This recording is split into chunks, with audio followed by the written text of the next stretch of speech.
எனக்கு ஒரு டவுட்டுங்கக்கா. என்னம்மா டவுட்டு? அளவு ப்ளவுஸில் செஸ்ட் அளவும் அப்பர் செஸ்ட் அளவும் எடுத்தால் எனக்கு வந்துட்டு கரெக்டான மெஷர்மெண்ட்டே வரமாட்டுது.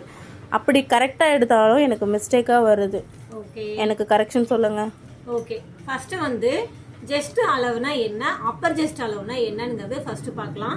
எப்பயுமே நீங்க வந்து ஒரு அளவு பிளவுஸ்ல வந்து நீங்க அளவு எடுக்கிறீங்க அப்படின்னா ஜஸ்ட் அளவுங்கிறது வந்து பாத்தீங்கன்னா இந்த ஊக்குக்கும் இந்த வி பட்டிக்கும் இழுத்து தான் நம்ம ஜஸ்ட் அளவு பார்க்கணும். இன்னொன்று வந்து அப்பர் ஜஸ்ட் அளவு என்னன்னு பாத்தீங்கன்னா நீங்க அதாவது ஊக்குப்பட்டி இருக்கு இல்லையா, ஊக்குப்பட்டி கீழ்பக்கமும் நம்ம வீப்பட்டி கீழ்பக்கமும் தான் நம்ம மெஷர்மெண்ட் எடுக்கணும்.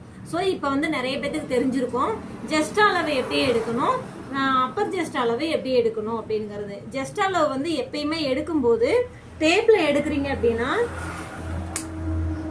ஜஸ்ட் அளவு எப்பயுமே எடுக்கும்போது பாருங்க, இந்த வி பட்டியில இருந்து இந்த கொக்கி பீஸுக்கு எடுக்கையில நம்ம ஒரு லென்த்தா எடுத்து மெஷர் எடுக்கணும். அப்ப நம்மளுக்கு டேப்பும் நம்மளுடைய மெஷர்மெண்டோடைய பிளவுஸும் ஈக்குவலா இருக்கணும். அதே மாதிரி அப்பர் ஜஸ்ட் எடுக்கிறது வந்து நம்மளுடைய பட்டி, அதாவது லாஸ்ட் கொக்கி போடுவோம் இல்லையா, அந்த லாஸ்ட் கொக்கியில இருந்து வி பட்டிக்கும் அதே கொக்கிக்கும் நல்லா இழுத்து ரெண்டும் ஈவனா வச்சு எடுக்கணும். இந்த மாதிரி எடுத்துட்டீங்க அப்படின்னாலே உங்களுக்கு மெஷர்மெண்ட் கரெக்டா வந்துடும். இந்த டிப்ஸ் நிறைய பேருக்கு பிடிச்சிருந்துச்சு அப்படின்னா கண்டிப்பா லைக் பண்ணிட்டு நம்ம சேனல் பேஜை ஃபாலோ பண்ணுங்க. தேங்க்யூ.